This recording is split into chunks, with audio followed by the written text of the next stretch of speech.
त्यांचा अदलामधला खाऊ किंवा ब्रेकफास्ट रेसिपी बोलूया. तर नमस्कार, मी सुजाता. सुजाता किचन मेनूमध्ये मी सुजाताना सर्वांचे खूप खूप स्वागत करते. तर आज ना आपण ब्रेड टोस्ट पाहणार आहोत. व्हेजिटेबल ब्रेड टोस्ट असे 2 प्रकारे पाहूया. तर सुरुवातीला थोडीशी चटणी बनवून घेऊ. मिक्सरच्या भांड्यामध्ये मी कोथिंबीर घेतली मुठभर, थोडासा पुदिना घेतला आहे, हिरव्या मिरच्या 2 घेतल्यात, थोडंसं आलं, लसूण आणि घेतली पापडी. तर पापडी किंवा डाळवं आपण जे ब्रेड घेतलेत ना, तर ब्रेडचे एक स्लाईस छोटे तुकडे केले तरीसुद्धा दाटसर होते चटणी. चवीनुसार मीठ घातलं, थोडी साखर आणि लिंबू पिळून ना मिक्सरला फिरवलं आहे. मस्त अशी चटणी बनली गेली. तर लगेचच 1 वाटी बेसन घेतलं आहे, यामध्ये 1 चमचाभर तांदूळ पीठ, कांदा बारीक चिरला, हिरव्या मिरच्या 2 बारीक चिरल्यात, कोथिंबीर बारीक चिरली आणि मसाले घालून घेऊ. तर मसाल्यांमध्ये लाल तिखट, हळद, चवीनुसार मीठ, चिली फ्लेक्स आणि धने पावडर घेतली. तर या पिठामध्ये आपण थोडंसं तांदूळ पीठ घातलं आहे. तांदूळ पीठ नाही वापरलं तरीसुद्धा चालेल, होतं तर मी घातलं होतं. लागेल तसं पाणी घालून पाहू शकता असे मिश्रण बनवून घ्यायचे. खूप जास्त दाटसर नाही, खूप जास्त सैल नाही, असं ब्रेडला चिकटलं जाईल असं. लगेचच ना ब्रेडची एक एक स्लाईस घेऊन अशी यामध्ये करून घेऊ आणि एका बाजूला तवा गरम करायला ठेवलं होतं, थोडंसं तेल लावलं होतं, यामध्ये घालून घेऊ. तर ब्रेडची स्लाईस ना खूप जास्त वेळ या मिश्रणामध्ये ठेवायची नाही, नाहीतर ती मऊ पडते आणि तुटते. तर लगेचच असं डीप करून घ्यायचं आणि काढून घेऊ तव्यामध्ये. तर या सुरुवातीला 1 3 घातल्या होत्या मी. तर आपण हे असं तव्यामध्ये शॅलो फ्राय करू शकतो थोड्याशा तेलावर, किंवा डीप फ्राय केलं ना तरीसुद्धा छानच होतात. असेच तव्यावर भाजून घेतले होते या पद्धतीने. तर सुरुवातीला 3 घातले होते. तर हे आपण थोडंसं बेसनमध्येच परतवलेत. तर पुढे ना थोडंसं आपण भाज्या घालूनसुद्धा बनवणार आहोत. अगदी साधी सोपी झटपट होणारी अशी रेसिपी आहे.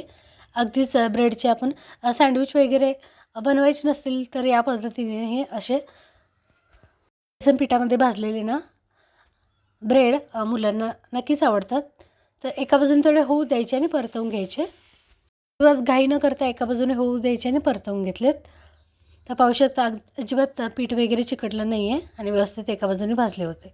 तर आपण तेलामध्ये, तुपामध्ये किंवा थोडंसं बटर वगैरे लावलं तरीसुद्धा चालेल. त्यामध्ये ना आपलं लाल तिखट, मीठ वगैरे चवीला व्यवस्थित लागलं म्हणजे हे चवीला छान होतं.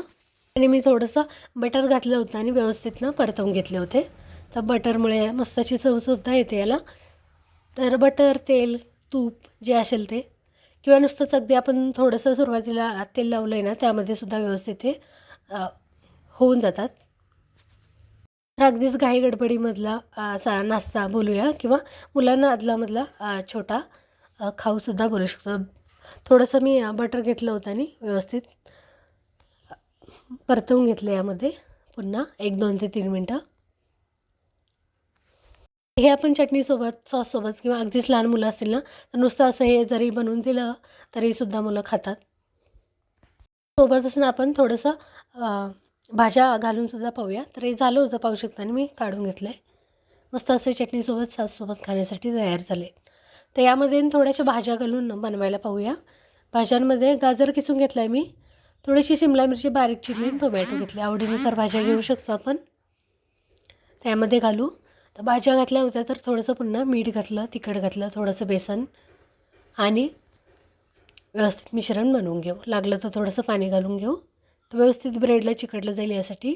आणि भाज्या वगैरे अशा हाताने लावून घ्यायच्या पाहू शकता. दोन्ही बाजूने एकसारख्या लावून घ्यायच्या आणि गरम गरम तेलामध्ये घालून घेऊ. तर हे भाज्या भाजायला थोडा वेळ लागतो, तर आपण हे असंच थोडंसं तेल घालून तव्यामध्ये भाजून घेऊ शकतो, किंवा डीप फ्राय केलं तरीसुद्धा चालेल. अगदी झटपट अशा रेसिपी बनून जातात. एका बाजूने व्यवस्थित भाजलं गेलं म्हणजे परतून ना दोन्ही बाजूने मस्त असं हे खरपूस भाजून घेऊ. तर वरून थोडंसं चीज जरी स्प्रेड केलं ना तर अजूनच छान होतात. चीज असेल किंवा पनीर असेल ते सुद्धा आपण थोडंसं वरून असं किसून घातलं आणि परतवून छान असे भाजून घेतले तरीसुद्धा छान होतात. तर मी ना 2 3 मिनटं एका बाजूने होऊ दिले होते. तर भाज्या वगैरे आहेत त्या व्यवस्थित भाजल्या जाव्यात यासाठी, आणि परतवून घेतले होते मीडियम आचेवर.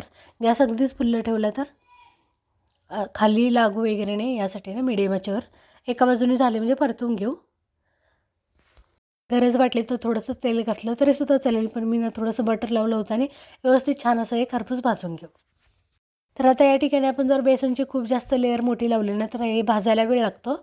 आपलं जे भाज्यांचं बेसनचं मिश्रण होतं ना, ते खूप जास्त दाटसर न करता थोडंसं पातळच असं ठेवायचं आहे. ते तसं हे तेलामध्ये भाजलं जाईल, पाहू शकता. किंवा अगदीच आपण डीप फ्राय केलं तरीसुद्धा चालेल. थोडंसं बटर घालून व्यवस्थित मी हे भाजून घेतलं आहे. अगदी झटपट ही रेसिपी आहे. सोबतच हे मुलांनासुद्धा खूप आवडतं. तर या पद्धतीने एकदा नाही रेसिपी नक्की ट्राय करा. चॅनलवर नवीन असाल, चॅनलला अजून सबस्क्राईब केलं नसेल ना, तर लगेचच सबस्क्राईब करा. व्हिडिओ खाली एक लाईक करायला विसरू नका. तर रेसिपी कशी वाटली? तुम्ही याच पद्धतीने बनवता का?